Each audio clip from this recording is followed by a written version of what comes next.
할렐루야. 반갑습니다. 오늘 본문의 내용은 이제 늙어서 곧 죽음을 앞두고 있었던 여호수아가 이스라엘 백성들에게 마지막으로 전한 메시지입니다. 여호수아서 마지막 24장은 정치 지도자인 여호수아의 죽음과 또 종교 지도자인 아론의 아들 엘르아살의 죽음, 그리고 창세기 50장에서 요셉이 유언했던 대로 출애굽 당시 그의 유고를 가지고 나와서 가나안 땅 게셈 지역에 안장하는 이야기로 여호수아서는 끝을 맺게 됩니다. 결국에는 죽음으로 장사를 지내는 것으로 여호수아 24장이 끝나지요. 이처럼 누구나 죽음을 맞이합니다.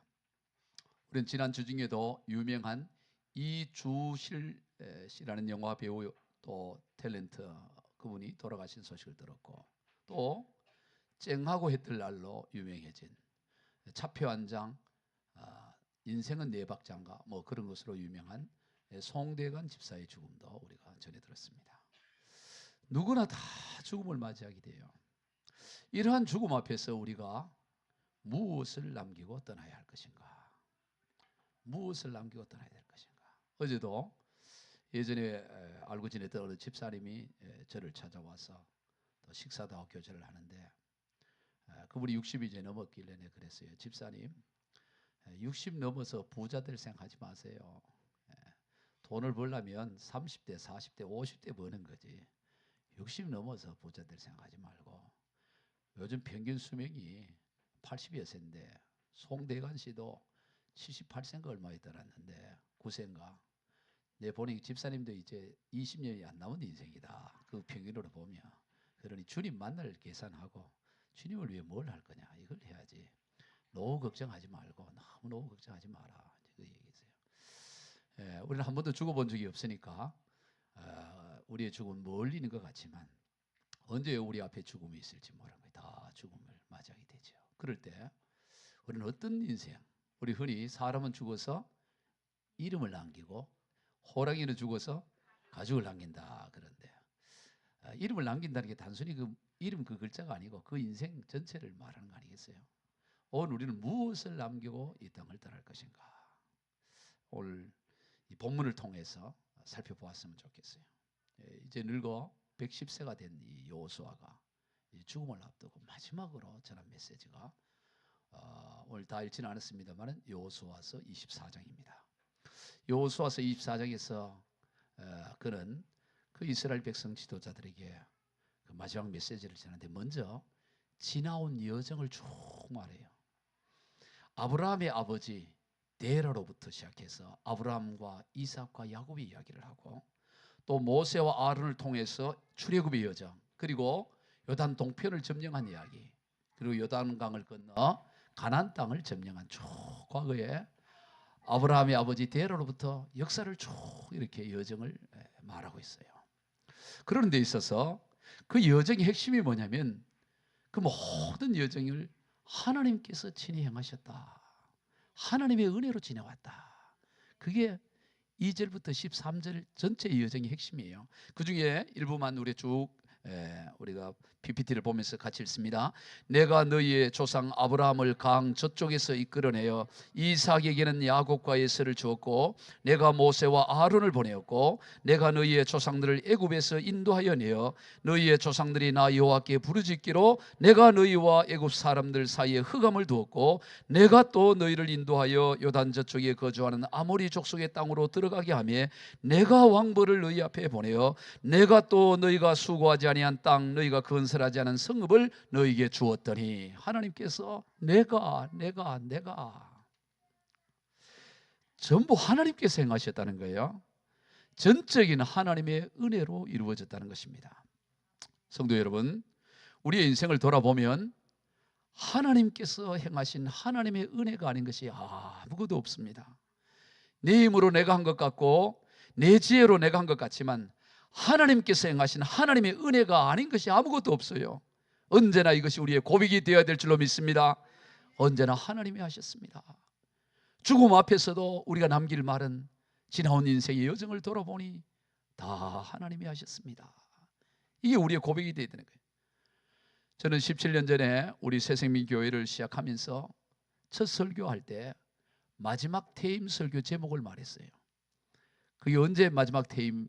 지금은 만 70세인데 5년이 연장되어 75세가 될지 10년이 되어 80세가 될지 모르지만, 아니면 그대로 70세가 될지, 어쨌든 간에 마지막 퇴임 설교의 제목은 이미 정해졌어요. 그게 뭐냐? 하나님께서 하셨습니다. 이게 설교죠. 이게 처음 시작할 때 마지막 퇴임 설교를 정해놨습니다. 하나님께서 하셨습니다. 즉 모든 목회 사역 초점이 하나님께서 친히 행하시는 목회가 되도록 하겠다는 의지였지요. 그래서 우리 교회의 비전은 성령이 주도하는 교회, 성령 하나님이 주도하는 교회, 그런 교회가 되기를 소망하는 거예요. 오늘 본문에서 하나님께서 이스라엘 백성들을 처음 부르시면서부터 전적인 하나님의 은혜로 시작을 한 거예요. 본문 2절을 읽어봅니다. 시작. 여호수아가 모든 백성이 이르되 이스라엘의 하나님 여호와께서 이와 같이 말씀하시기를 옛적에 너희의 조상들 곧 아브라함의 아버지 나홀의 아버지 데라가 강 저쪽에서 거주하여 다른 신들을 섬겼으나, 아브라함과 나홀은 형제가 아니죠. 이 아브라함과 나홀의 아버지 데라, 아브라함의 아버지 데라가 어떤 사람이었느냐? 바로 유프라테스 강 저쪽에서 여러 이방 신들을 섬겼다라고 말한 거예요. 우상을 섬긴 거죠. 데라는, 아브라함의 아버지 데라는 우상을 숭배하는 사람이었습니다. 그러니 아브라함도 자연히 우상을 숭배하고 여러 신들을 섬기겠지요. 태어나서 보니 아버지가 다 이방 신들을 섬기고 하나님을 모르고 이방 신을 섬겼으니 그 태어난 아브라함도 당연히 아버지를 따라 이방 신들을 섬기지 않았겠습니까? 그러한 집안에서 하나님께서는 아브라함을 믿음의 조상으로 부르셨다라는 것입니다. 이 하나님이 전적으로 하신 일이에요. 여러분, 한국교회 1세대 그리스도들도 다 그렇습니다. 넉넉자와 200년 전에는 이 땅에 그리스도인이 없었어요. 복음이 들어온 적이 없습니다. 한 140여 년 전에 언도우드 아펜젤로 들어오고, 그보다 조금 더 일찍이 칼 퀴철라프가 1832년에 고대도로 들어오고, 그러니까 넉넉자와 200년 전에는 이 땅에 그리스도인이 없었어요. 그러면 전부 불교와 그리고 유교, 무속신앙으로 혼합된 그런 신앙생활을 했던 거죠. 여러분, 우리나라에서 가장 큰 교회, 세계적으로 가장 큰 교회를 세웠던 조영기 목사님도 태어나면서 예수 믿은 게 아니에요. 청소년 시절에 폐결핵으로 이제 몇 달 살지 못한다고 죽어가고 있을 때 한 누나 친구가 전한, 여고생 누나 친구가 전한 그걸 듣고 복음을 듣고 놀라운 하나님의 역사로 치유되어 가장 큰 교회를 세운 거 아니에요. 그의 아버지 조두천 씨는 불교도였다고요. 그러니까 세계에서 가장 큰 교회를 세운 조영기 목사님도 완전 불교 집안, 전혀 하나님 모르는 집안에서 하나님이 일방적으로 세우셔서 하나님의 역사를 행하셨다는 거죠. 오늘 모든 이 시대의 삶이 그런 것입니다. 저도 마찬가지예요. 저도 불신앙의 집안에서, 그래서 하나님 태어나게 하셨고, 그 가운데 하나님이 부르셔서 놀라운 하나님의 섭리로 미션 스쿨을 가게 하시고 거기서 신앙을 받아들여 오늘 주의 종이 되는 것을 보게 되는 거예요. 전적인 하나님의 은혜예요. 정말 확률적으로 보면, 제가 자주 얘기하지만 우리 중학교 친구들이 한 180명이었어요. 180명 시골에서, 그 다음 시내, 이제 안동 시내로 나왔는데 180명 중에 예수 믿는 사람 몇 사람 안 됩니다. 목사 된 사람 지금 나 하나밖에 없어요. 한 명이 있었는데 한 명을 한 10여 년 전에 세상 떠나고, 나 혼자 지금 180명 중에 한 명이 목사가 돼 있다고. 할렐루야. 이거 어떻게 그럴 수가 있어요? 유교의 전통 고장에서 이게 있을 수 없는 전적인 하나님의 은혜입니다. 시작을 하나님의 은혜예요. 아브라함을 믿음의 조상으로 세울 때 데라, 우상을 섬겨 이방신을 섬기는, 거기에서 아브라함을 믿음의 조상으로 세운 줄로 믿으시길 바랍니다. 전적인 처음 출발부터 하나님의 은혜고 하나님이 행하신 거예요. 3절로 4절입니다. 내가 너희의 조상 아브라함을 강 저쪽에서 이끌어내어 가나안 온 땅에 두루 행하게 하고 그의 씨를 번성하게 하려고 그에게 이삭을 주었으며, 이삭에게는 야곱과 에서를 주었고 에서에게는 세일산을 소유로 주었으니 야곱과 그의 자손들은 애굽으로 내려갔으므로, 아브라함을 그렇게 부르시고 나서 아브라함의 아들 이삭도 또 야곱도 전적인 하나님의 역사로 그를 세우시고 부르셨다는 거예요. 여러분 보세요. 아브라함의 아들 이삭은 태어날 수 있는 그런 사람이 아니었습니다. 그의 아버지 아브라함은 백세가 되고 그의 어머니 사라는 경수가 끊어졌어요. 경수가 끊어지면 아이를 낳을 수가 없습니다. 90세가 되었습니다. 그런데도 하나님이 놀라운 하나님의 은혜와 놀라운 하나님의 역사로 이삭을 태어나게 한 거예요. 기적이고 하나님의 역사이죠. 그리고 야곱도 마찬가지입니다.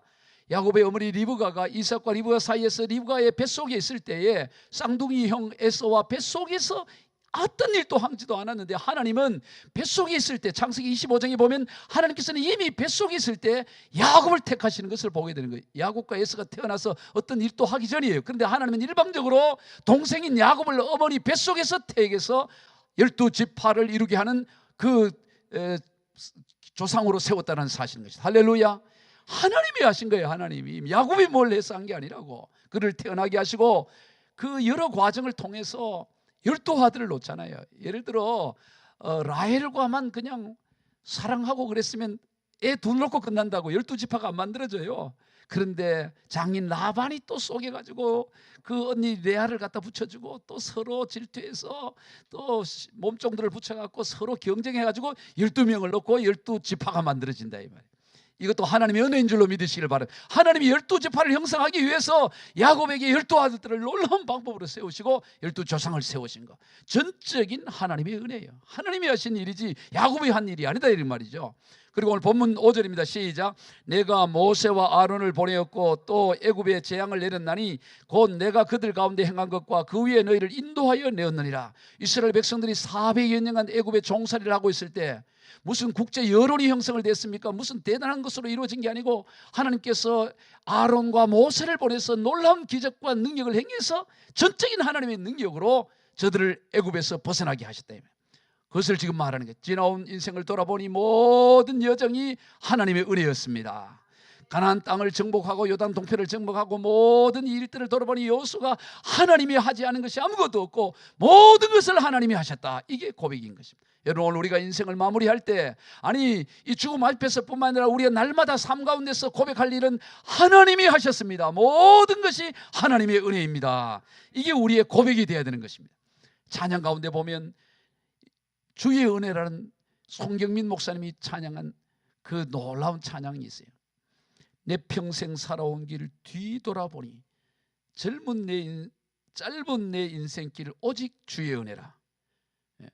내 평생 살아온 길 뒤돌아보니, 이거 한 또 100번 정도 불렀는데, 짧은 내 인생길 오직 주의 은혜라, 주의 은혜라, 내 평생 살아온. 하여튼 주의 은혜야. 아멘. 이게 어려워 이게. 앞으로 이제 마이크를 잡고 누가 이게 이제 할 때 같이 불러줘요. 한번 불러볼까요? 자신 있게 부를 사람 마이크 잡으시라고. 나와가 요 앞에 앉아서 불러. 내 평생 살아온 길. 여러분도 자신 없어요? 반주도 하고 한번 불러봐. 누가 이 마이크를 잡아줘. 그럼 내가 이 틀리니까 음이. 누구 우리 오늘 그냥 할까요? 여러분도 별로 자신이 없는가 보네.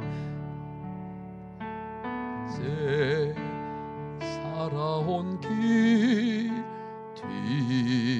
뒤돌아보니 짧은 내 인생길 오직 주의 은혜라, 주의 은혜라, 주의 은혜라, 내 평생 살아온 길 주의 은혜라, 주의 은혜라, 아미 없는 사랑, 달려갈 길 건너뛰고 주 얼굴 볼 때 나는 공로 전혀 없도다, 오직 주의 은혜라. 주까지 지내온 것 주의 크신 은혜라, 한이 없는 주의 사랑 어찌 이루 말하랴. 자나깨나 주의 손이 항상 살펴주시고 모든 일을 주 안에서 형통하게 주의 은혜라, 주의 은혜라, 주의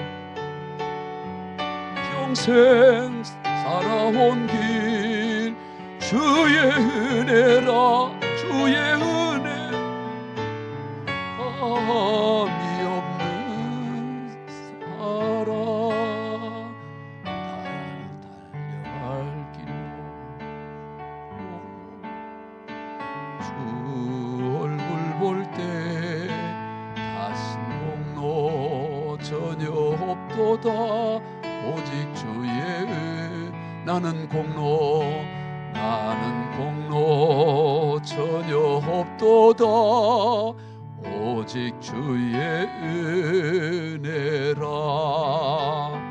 아멘. 가사가 너무 좋지 않아요? 가사 음이 틀릴 때는 가사에 집중하면 돼요. 나는 공로 전혀 없도다 오직 주의 은혜라. 여러분 오늘 우리에게는 공로가 없습니다. 없는 정도가 아니라 전혀 없어요. 전적인 하나님의 은혜입니다. 다 하나님. 그걸 지금 여호수아가 말씀합니다. 인생을 돌아보니 다 하나님의 은혜였구나. 하나님의 은혜가 아닌 것이 없구나. 내 공로 아무것도 없고 전적인 하나님. 내가 리더십이 탁월해서 모세가 탁월해서 한 게 아니고 전적인 하나님의 은혜로 여기까지 왔다. 그걸 말하면서 그럼 이제 어떻게 살아야 할 것인가 하는 거예요. 이제 어떻게 살고 어떻게 살았노라고 다음 세대에 말할 거냐 하는 거예요. 오늘 본문 14절입니다. 시작. 그러므로 이제는 여호와를 경외하며 온전함과 진실함으로 그를 섬기라. 너희의 조상들이 강 저쪽과 애굽에서 섬기던 신들을 치워버리고 여호와만 섬기라. 아멘. 오직 이제는 여호와만을 경외하며 온전함과 진실함으로 오직 여호와 하나님만 섬기라. 돌아보니 어느 것 하나 하나님의 은혜가 아닌 것이 없고 또 하나님이 하셨으니 이제 어떻게 살 것이냐. 오직 하나님만 섬기고 살아야 한다. 그걸 말씀하고 있어요. 그러기 위해서 결단하고 결정하라는 겁니다. 15절 시작. 만일 여호와를 섬기는 것이 너희에게 좋지 않게 보이거든 너희 조상들이 강 저쪽에 섬기던 신들이든지 또는 너희가 거주하는 땅에 있는 아모리 족속의 신들이든지 너희가 섬길 자를 오늘 택하라. 오직 나와 내 집은 여호와를 섬기겠노라 하니. 따라해 봅시다. 오직 나와 내 집은 여호와만 섬기겠노라. 여러분 이것이 우리의 고백이 되기를 축복합니다. 저는 이 말씀이 특별히 저기에 있어서는 아주 이 특별한 말씀이에요. 1994년에 결혼을 할 때 제가 붙들었던 말씀이 바로 여호수아 24장 15절. 오직 나와 내 집은 여호와만 섬기겠다. 이게 제가 붙잡고 결혼을 했어요. 아무것도 없었어요. 아무것도 없고 그저 고시 공부하던 이 고시생이 그것을 중단하고 하나님의 부르심을 받아 이제 주의 길을 가야 되겠다 생각하고 결혼을 하는데 결혼할 일이 뭐 있어요? 뭐를 붙잡았냐? 여호수아 24장 15절 말씀. 오직 나와 내 집은 여호와를 섬기노라. 이 말씀을 붙들었어요. 그래서 지금도 제가 결혼 주례를 하고 할 때 우리 부부에게 손을 얹고 서약을 할 때 바로 이 성경 제일 앞장에 이 여호수아 24장 15절 말씀을 항상 써요. 우리 결혼한 친구들 다 성경 선물에 보면 앞장에 오직 나와 내 집은 여호와를 섬기노라. 김공 집사 그렇지요? 못 봤어? 본 적 있어? 이 앞장도 봐야 돼. 제일 앞에 목사님 다 그렇지. 우리 집사님들 다 아래 내가 다 그래 써줬다고. 오직 나와 내 집은 그거 아닌가? 할렐루야. 그때 내가 탕걸했고 둘이 한 몸을 이룰지어다.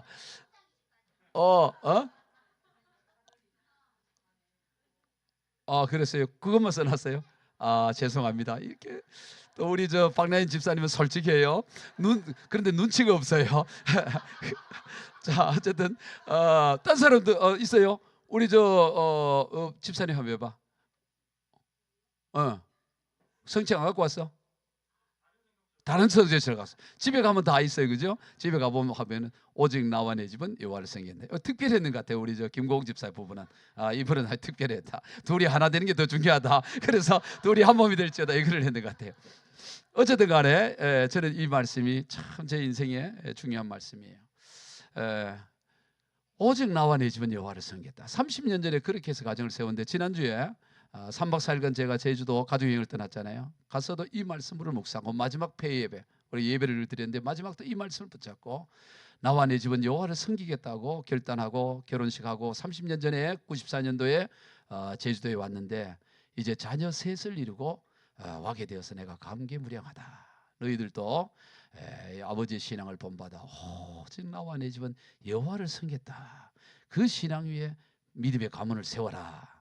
그렇게 이제 예배를 드렸어요. 여러분, 오늘 우리 인생이 돌아보면 어느 것 하나 하나님의 은혜가 아닌 게 없어. 다 하나님의 은혜. 그럼 이제 어떻게 할 거냐? 오직 나와 내 집은 여호와를 섬기겠다. 그런데 이걸 어떻게 하느냐? 이게 쉬운 게 아니에요. 날마다 결정해야 돼요. 오늘 본문 15절 다시 읽어봅시다. 시작. 만일 여호와를 섬기는 것이 너희에게 좋지 않게 보이거든 너희 조상들이 강 저쪽에서 섬기던 신들이든지 또는 너희가 거주하는 땅에 있는 아모리 족속의 신들인지 너희가 섬길 자를 오늘 택하라. 오직 나와 내 집은 여호와를 섬기노라. 여기 보니까 너희가 섬길 자를 언제 택하라? 오늘 택하라. 오늘 택해야 돼요. 오늘. 여러분, 어제까지는 여호와를 섬겨도 오늘은 섬기지 않을 수가 있어요. 여러분, 여호와만을 섬긴다는 게 여호와도가 아닙니다. 하나님만 섬긴다는 게 만만한 게 아닙니다. 날마다 오늘 택해야 돼요. 오늘 또 내가 하나님만을 섬기겠습니다. 오늘 또 날마다 오늘 하나님을 섬기기로 택해야 된다 이 말이죠. 그렇지 않으면 어제는 섬겼고 작년에는 섬겼는지 모르지만 오늘 섬기지 않을 수가 있는 거예요. 그래서 날마다 하나님을 택하기로 결단하고 있다짐이에요. 그래서 그 여호와의 말을 들었던 이스라엘 백성들의 반응이 16절부터 18절 시작. 백성이 대답하여 이르되 우리가 결단코 여호와를 버리고 다른 신들을 섬기지 이는 우리 하나님 여호와께서 친히 우리와 우리 조상들을 인도하여 애굽 땅 종되었던 집에서 올라오게 하시고 우리 목전에서 그 큰 이적들을 행하시고 우리가 행한 모든 길과 우리가 지나온 모든 백성들 중에서 우리를 보호하셨으며 여호와께서 또 모든 백성들과 이 땅에 거주하던 아모리 족속을 우리 앞에 쫓아내셨습니다. 그러므로 우리도 여호와를 섬기리니 그는 우리 하나님이시니이다 하니라. 자, 여호수아의 그 결단의 메시지를 듣고 나서 백성들의 반응이 우리가 결단코 여호와를 버리고 다른 신들을 섬기지 않겠고 지금까지 역사하신 그 하나님을 우리가 잘 섬기겠습니다. 그렇게 온 백성들이 반응을 합니다. 그러면 여호수아 입장이 참 그래 잘했구나. 그래야지. 그런 결단해야지. 그래 오늘 결단 잘했어. 이렇게 칭찬해야 될 것 같은데 전혀 칭찬하지 않고 엉뚱한 메시지를 해요. 이 19절 그 다음 절 봅시다. 시작. 여호수아가 백성에 이르되 너희가 여호와를 능히 섬기지 못할 것은 그는 거룩하신 하나님이시요 질투하시는 하나님이시니 너희의 잘못과 죄들을 사하지 아니하실 것입니다. 아니 지금 결코 하나님을 떠나 우상을 섬기지 않고 이방신을 섬기지 않고 오직 하나님과 섬기겠다고 결단하고 다짐하는 백성들에게 여호수아가 너희는 결단코 여호와를 못 섬긴다라네. 이런 것을 전문용어로 초를 친다 그러는 거예요. 지금 막 결단하고 다짐하고 있는데 찬물을 끼얹는 거예요. 찬물을 끼얹어 초를 치고 있어요. 왜 그랬을까? 아니 칭찬을 해야 되잖아요. 우리 결코 다른 신 섬기지 않고 하나님 열심히 섬기겠습니다. 그래야지요. 그래. 이렇게 칭찬을 해야 돼. 장하구나. 이렇게 칭찬을 해줘야 되는데 너희는 결코 여호와를 섬기지 못할 거야. 그리고 너희는 큰 재앙과 심판을 받을 거야. 그런 이 메시지를 왜 그랬냐는 것입니다. 왜 여호수아가 그런 말을 했을까?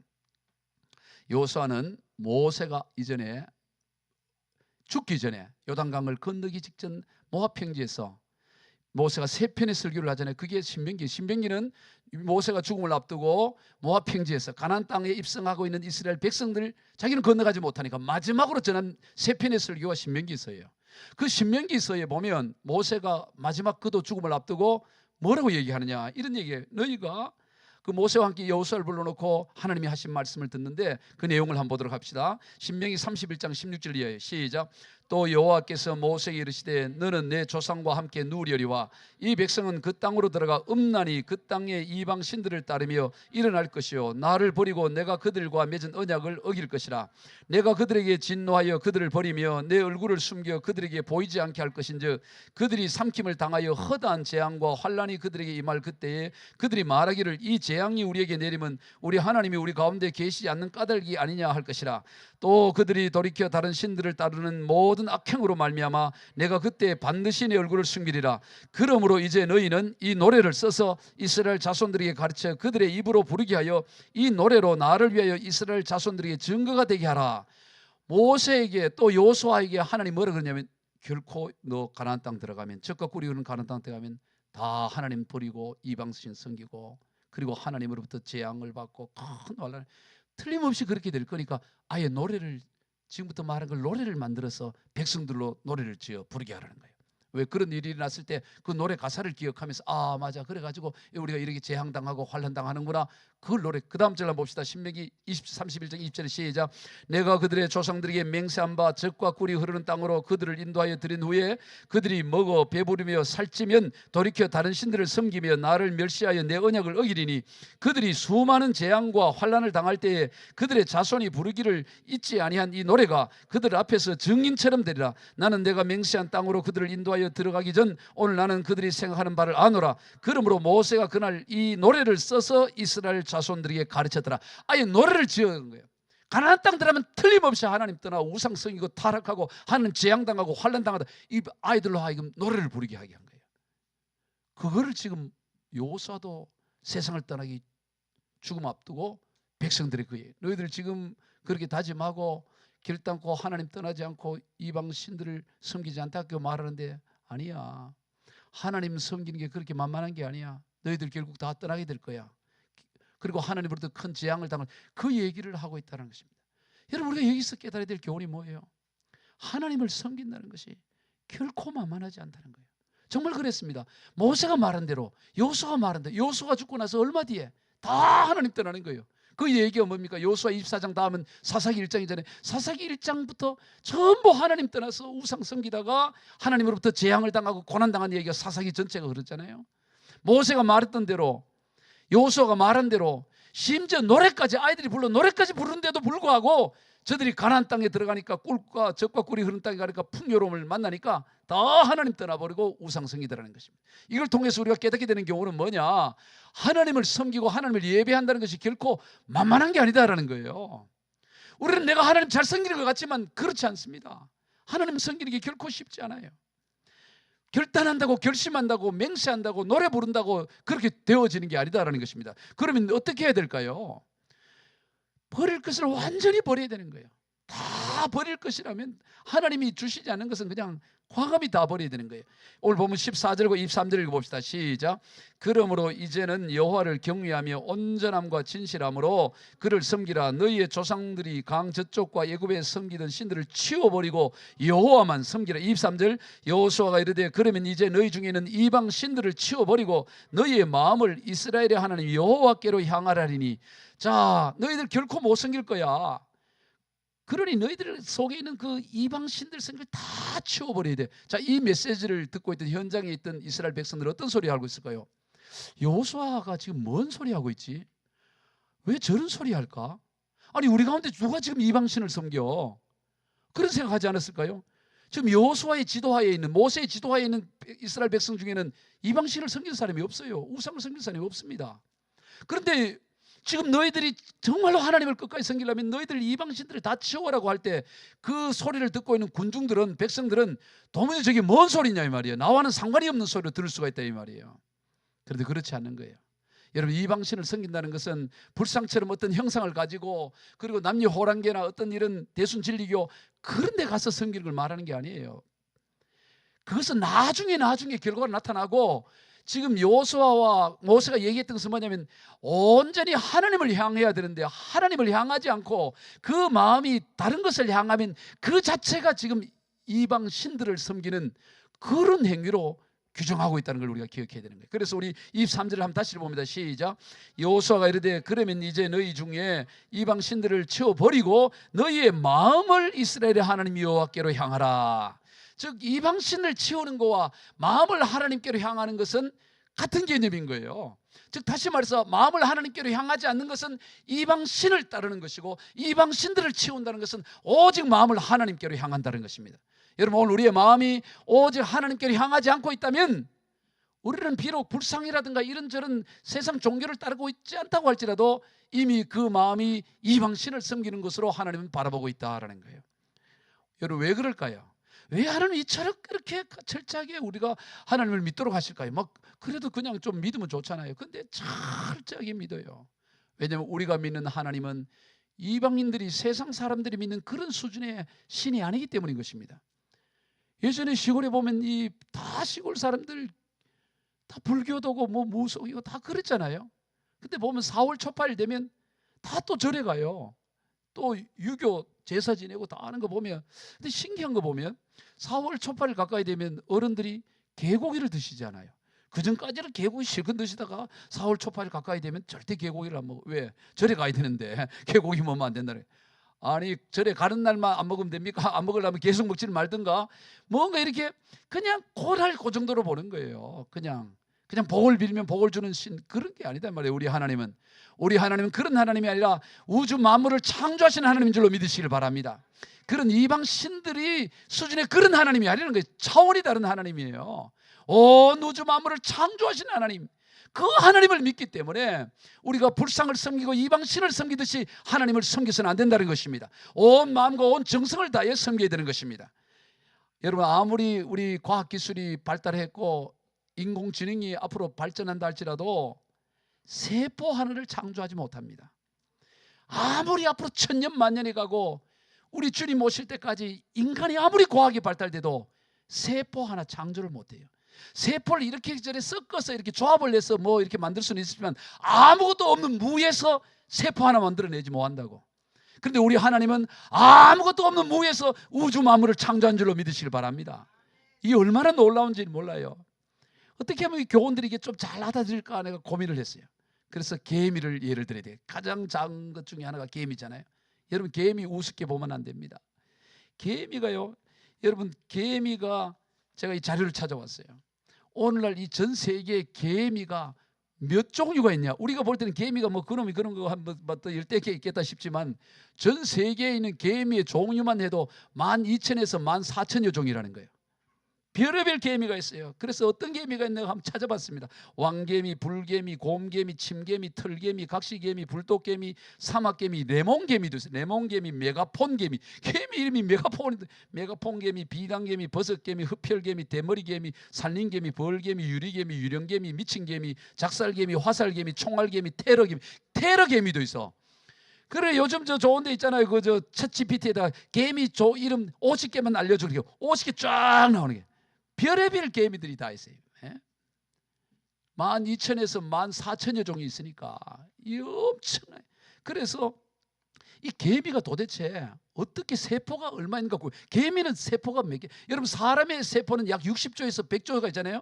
사람이 뚱뚱하면 세포가 많아요. 세포 크기는 다 똑같아요. 몸의 크기에 따라 세포와 양이 많은 것뿐이지. 수가 많은 거예요. 사람의 몸의 세포는 한 100조 개가 되고 이런데 개미는 작은 거니까 몇 개가 있나 살펴봤더니 개미는 세포가 작게는 수억 개에서 많게는 50억 개까지 돼요. 세포 하나가. 개미 세포 안에 50억 개가 있어요. 그 개미 작은 머리 안에 신경세포, 뇌신경, 뇌 뉴런이라고 이 신경세포가 몇 개인가 봤더니 약 25만 개에서 50만 개. 개미 머리에 있는 세포, 그 머리에 있는 것만 신경세포가 25만 개에서 50만 개가 있다는 거예요. 그런데 이 개미들이 어떻게 군락을 이루고 살아가잖아요. 군집을 이루고 살아가는데 가장 큰 개미집이 얼마인가. 또 요즘은 자료 보면 챗 GPT 자료 찾아보면 또 이렇게 구글 들어가 보면 얼마든지 아르헨티나에서 발견했는데 이 개미 굴이 연결이 제일 큰 게 몇 킬로가 되느냐? 6,000킬로. 개미가 6,000킬로 굴을 만들고 6,000킬로 연결돼 가지고. 놀라. 여러분, 개미 우습게 보면 안 돼요. 개미가 최고가 여왕개미잖아요. 여왕개미가 알을 몇 개를 넣을 것 같아요? 알을. 여왕개미가 딱 이 교미를 해서 자기가 털을 잡으면 그때부터 알을 낳고 그 개미를 형성하잖아요. 여왕개미가 알을 몇 개를 놓느냐? 작게는 수백만 개에서 많게는 3억 개의 알을 낳아. 3억 개. 하루에 1,500개씩 10년간 낳아버려요.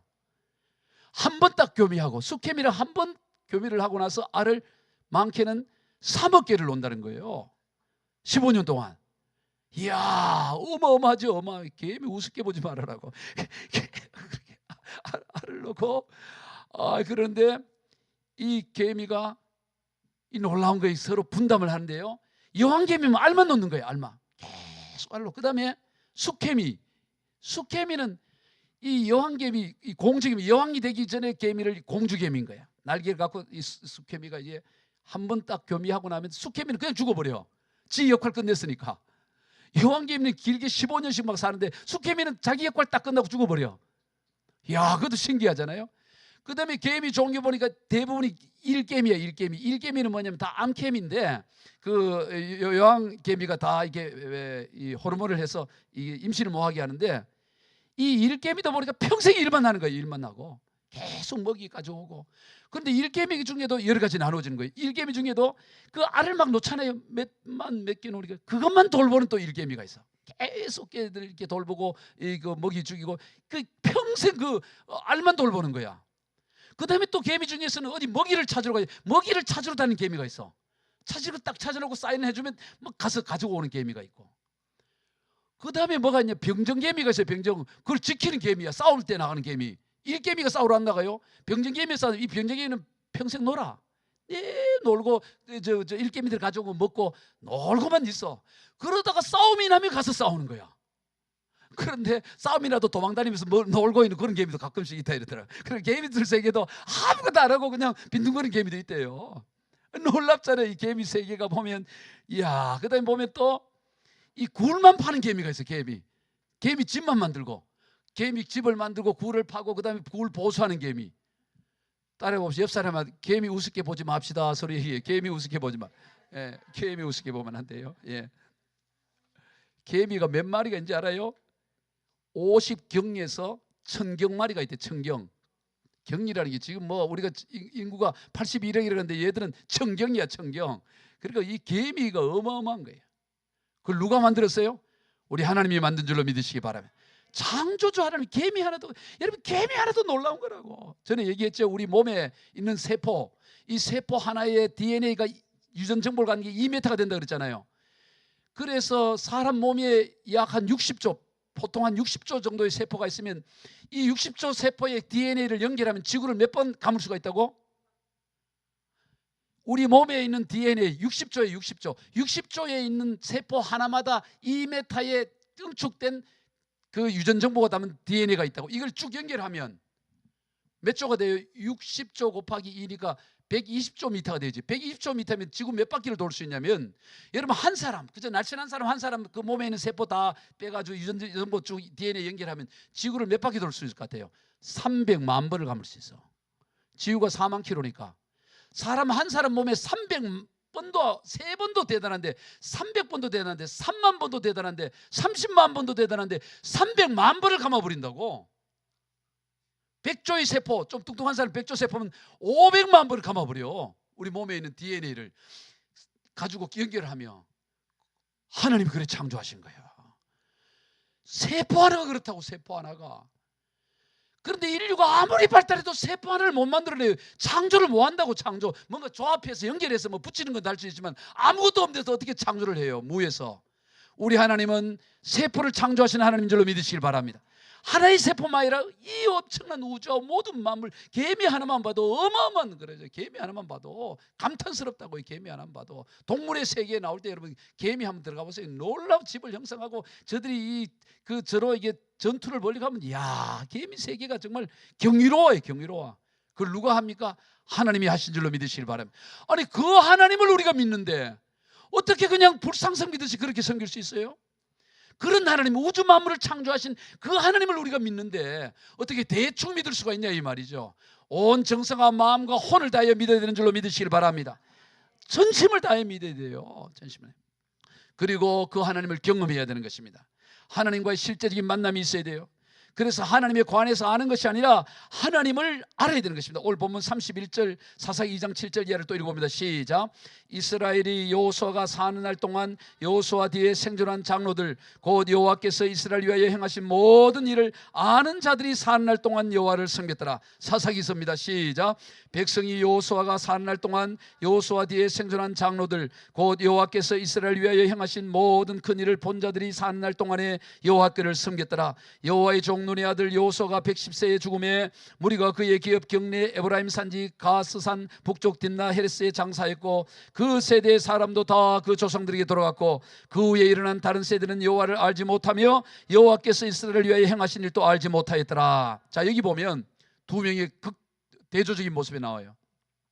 하나님을 섬긴 사람들과 하나님을 섬기지 못한 사람들의 특징이 어디에 있느냐? 온전히 하나님을 섬긴 사람과 섬기지 않은 사람의 특징. 사사기 2장 7절과 10절을 우리 한번 대조해 봅니다. 시작. 여호와께서 이스라엘 위하여 행하신 모든 일을 아는 자들. 사사기 2장 10절. 여호와께서 이스라엘 위하여 행하신 일도 알지 못하는 자들. 이 차이가 뭐냐면 여호와께서 하신 모든 일을 아는 사람과 여호와께서 행하신 모든 일을 알지 못하는 사람, 이 하나님을 알느냐 알지 못하느냐에 따라 온전히 섬기느냐 온전히 섬기지 못하느냐의 기준이 나누어지더라 이 말이에요. 여기서 하나님을 안다는 것은 그저 지식적인 아는 것은 아니고 하나님을 경험하는 걸 말해요. 하나님을 삶 가운데 직접 경험한 사람과 그렇지 못한 사람, 하나님을 경험한 사람만이 오로지 하나님을 온전히 섬길 수가 있다 이 말이에요. 여러분, 하나님을 경험하시길 바랍니다. 하나님은 그저 막연한 하나님이 아니라 우리의 삶과 우리의 실제 가운데 경험되어지는 하나님이 돼요. 삶 가운데 실제 되신 하나님을 믿어야 된다 이 말이에요. 그래야 온전히 하나님을 섬기는 거지, 그냥 그렇구나 이래가지고는 온전히 섬길 수가 없어요. 할렐루야. 우리가 지난주 오후 예배 때 리 워렉 목사님이 쓴 목적이 이끄는 삶, 요즘 우리가 하잖아요. 거기에서 리 워렉 목사님의 아버지에 관한 기사를 우리가 읽었잖아요. 지난 오후 예배 다 참여한 분들 다 읽었는데 제가 그걸 읽으면서 또 준비하면서 굉장히 감동이 되어졌어요. 그래서 제가 오늘 로뎀나무 우리 주보에도 그것을 기재했어요. 그래서 다시 한번 같이 읽어봤으면 좋겠습니다. 예수님을 위해 한 사람 더라는 소제목인데요, 오늘 주보 로뎀나무에 기재되어 있습니다. 우리 같이 한번 읽어봅니다. 시작. 나의 아버지는 50년 이상 목사로 사역하셨고 대부분 시골 중소도시의 교회를 섬기셨다. 아버지는 평범한 설교사였지만 사명감을 가진 분이셨다. 아버지가 가장 애착을 보이신 것은 자원봉사자들과 함께 해외 작은 교회 건물을 지어주는 일이었다. 아버지는 평생 동안 전 세계 150개 이상의 교회를 지으셨다. 1999년에 아버지는 암 선고를 받으셨다. 이 땅에서의 마지막 일주일 동안은 거의 24시간을 의식이 반밖에 없는 상태로 깨어 계셨다. 아버지는 꿈을 꾸시면서 그 꿈에 대해 크게 말씀하시곤 했다. 침대 곁에서 그 꿈에 대해 듣는 것만으로도 나는 아버지에 대해 많은 것을 알게 되었다. 아버지는 교회 건축 사업을 하나하나 회상하셨다. 아버지가 숨을 거두실 무렵 나와 아내와 조카는 아버지 곁에 있었다. 아버지는 갑자기 생기가 돌아오셨고 침대에서 일어나려고 하셨다. 물론 아버지는 너무 약하셨기 때문에 아내는 아버지를 다시 들어 눕혔다. 하지만 아버지는 계속 침대에 일어나려고 애쓰셨고, 그래서 아내는 이렇게 여쭤보았다. 아버지, 뭘 하고 싶으세요? 아버지는 이렇게 대답하셨다. 예수를 위해 한 명을 더 구해야 돼. 예수를 위해 한 명을 더 구해야 돼. 예수를 위해 한 명을 더 구해야 해. 아버지는 계속 반복하셨다. 그 후 1시간 동안 아버지는 그 말을 100번 정도 하셨다. 예수를 위해 한 명을 더 구해야 해. 나는 눈물을 흘리며 아버지의 믿음에 대해 하나님께 감사했다. 바로 그 순간 아버지는 마치 명령을 하시듯 약한 손을 뻗어 내 머리에 얹고 말씀하셨다. 예수를 위해 한 명을 더 구해라.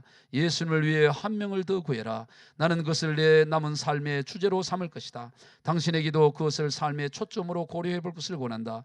왜냐하면 이보다 영생을 위해 더 좋은 것은 없기 때문이다. 할렐루야. 얼마나 감동이에요. 세계적인 리 워렉 목사님이 그냥 되어진 게 아니라고. 예수를 위해 한 명을 더 구원해라라고 마지막으로 그 아들 머리에 안수를 하고 떠난 50년 목회를 하신 이 아버지, 비록 작은 교회, 중소도시에서 목회를 했지만 전 세계 150여 교회를 세우고 마지막으로 예수를 위해 한 명을 더 구해내라고 1시간 반복 얘기하고 마지막 리 워렉 목사에게 안수하여, 젊은 리 워렉 목사에게 안수하여 예수를 위해 한 명을 더 구해라고 마지막 유언을 하고 세상을 떠난, 여러분, 이 목사님이야말로 하나님을 아는 목사님이죠. 하나님을 경험한 목사예요. 하나님에 관해서 아는 것이 아니라 하나님이 정말 어떤 분이신지, 정말로 계비를 창조하신 이 엄청난 하나님, 실제하는 하나님, 이 하나님을 믿었던 것입니다. 여러분, 우리가 하나님께서 행하신 일을 기억해야 합니다. 여호수아는 하나님의 말씀을 율법책에 기록하고 큰 돌을 세워 증거, 큰 기념비를 세워요. 26절로 27절을 읽어봅니다. 시작. 여호수아가 이 모든 말씀을 하나님의 율법책에 기록하고 큰 돌을 가져다가 거기 여호와의 성소 곁에 있는 상수리 나무 아래에 세우고 모든 백성이 이르되, 보라, 이 돌이 우리에게 증거가 되리니 이는 여호와께서 우리에게 하신 모든 말씀을 이 돌이 들었음이니라. 그런즉 너희가 너희 하나님을 부인하지 못하도록 이 돌이 증거가 되리라 하고 큰 돌을 세워서, 돌이 들었다. 돌이 너희들이 소리하는 거 다 들었어. 그러니 항상 이 돌을 볼 때마다 너희들이 다짐하고 맹세하고 노래 부르고 결단했던 걸 이 돌을 보면서 기억하라고 말하는 거예요. 왜? 그러지 않으면 넘어지는 거예요. 넘어져. 여러분, 오늘 우리에게도 큰 돌이 있어요. 늘 하나님을 기억하고 하나님이 행하신 일을 깨닫게 하는 큰 돌, 그게 뭘까요? 예배인 줄로 믿으시길 바랍니다. 오늘 우리가 이렇게 예배를 드림을 통해서 하나님의 역사하심을 다시 기억하게 되고 오직 하나님을 섬기겠다고 다짐하고 결단하게 하는 것이 예배라는 거예요. 그래서 오늘 예배에 목숨을 걸고 예배의 모든 것을 거는 것입니다. 말씀을 정리합니다. 죽음 앞에서, 아니 매일의 삶 앞에서 우리가 고백하고 선해야 될 것은 하나님께서 하셨습니다. 한번 대답해봅시다. 하나님께서 하셨습니다. 하나님의 은혜입니다. 이게 우리의 고백이 돼야 돼요. 마지막 생을 마감하면서, 아니 매일매일 삶 가운데 하루를 마감하면서, 어떤 사업을 마감하면서, 무슨 일을 마치더라도 하나님께서 하셨습니다. 모든 것이 하나님의 은혜입니다. 매일매일 이게 우리 고백이 돼야 돼요. 그리고 매일 오늘 하나님만을 섬겼다고 결단을 해야 되는 거예요. 어제 섬겼어도 아니에요. 오늘 나와 내 집은 여호와를 섬겨. 오늘이에요. 오늘. 할렐루야. 그러지 않으면 떠나가는 것입니다. 그래서 하나님에 대해서 아는 것이 아니라 하나님을 경험해야 되는, 하나님을 실제로 알아야 되는 것입니다. 하나님의 역사, 하나님께서 행하신 일을 기억하고 그 중심에 예배가 있는 것입니다. 우리 모두 이러한 복된 삶을 다 살아가실 주 예수 그리스도 이름으로 축복합니다. 기도하겠습니다. 하나님 아버지, 감사합니다. 오늘 우리를 이렇게 불러주시고 이 영광스러운 자리에 이르게 하신 것 너무너무 하나님 감사합니다. 우리의 일생 동안에 하나님이 하신 일을 기억하며 오늘 하나님을 택하며 날마다 하나님 중심의 삶을 살아가는 인생 되게 하여 주옵소서. 예수님의 이름으로 축복하며 기도드리옵나이다. 아멘.